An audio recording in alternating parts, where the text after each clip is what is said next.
Government is now looking to eradicate female genital mutilation by 2030, according to the National Anti-FGM Board.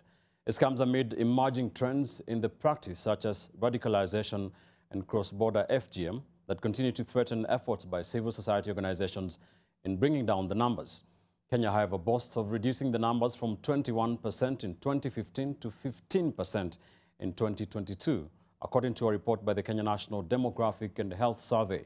The situation is, however, dire in northeastern Kenya, with data showing that FGM is prevalent at over 83%. NTV's Ruth Satmoe puts these numbers into perspective.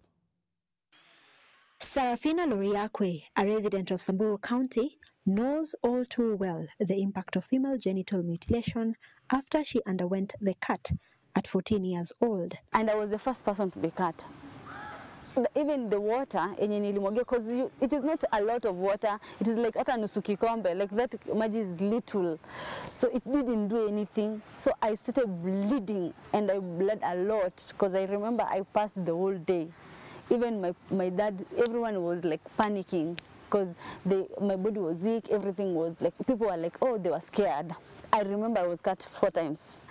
So like all of that is very painful to just imagine about it. Working as a data analyst, Sarafina has been vocal in fighting the vice, but the scars of her procedure have left an indelible mark in her life. FGM took a flesh in me and brought me a lot of shame and kind of pain.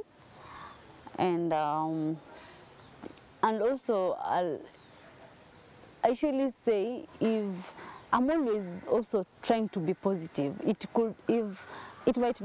was meant to happen for me to be in this position. It gave me that power of really knowing how painful it is and stopping it for my generation to come. Domtila Chesang, an anti-FGM campaigner in West Pokot County, explains how the vice has taken other forms since it was banned in 2011. There was a lot of public ceremonies that accompanied FGM before the laws, but right now there's no celebration. It's done in secret. It's done even in a forest, in caves, on top of the hills, like in a very hidden place, or it can be done inside the house, at night, any time of the day. There's no specific time. Data from the Kenya Demographic Health Survey indicates that the practice is prevalent at 44%, 293% higher than the national average.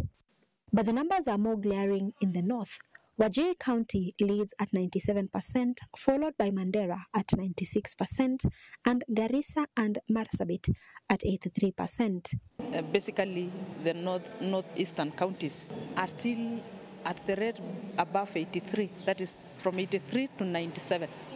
So that's like saying it's 100%.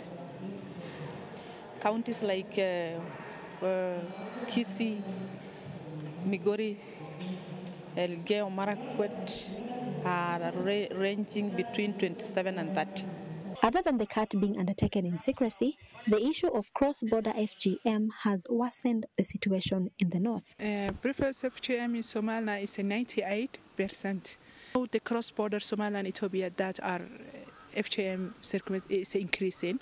So Ethiopian, they have a policy and bill, FGM bill, but Somaliland they have no. So many girls, they are coming in Ethiopia, they come in Somaliland border to circumstances.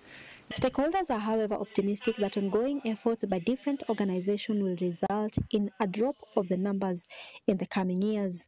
We're very aware that CSOs are particularly important players or stakeholders on the ground. They're very close to communities, right? They work closely within communities and therefore they're on the ground. So what we're seeking to do is how do we strengthen the movements by CSOs? Data from the Anti-FGM Board shows that 4 million women and girls have undergone the cut so far. Ruth Sarmoe, NTV, Nakuru.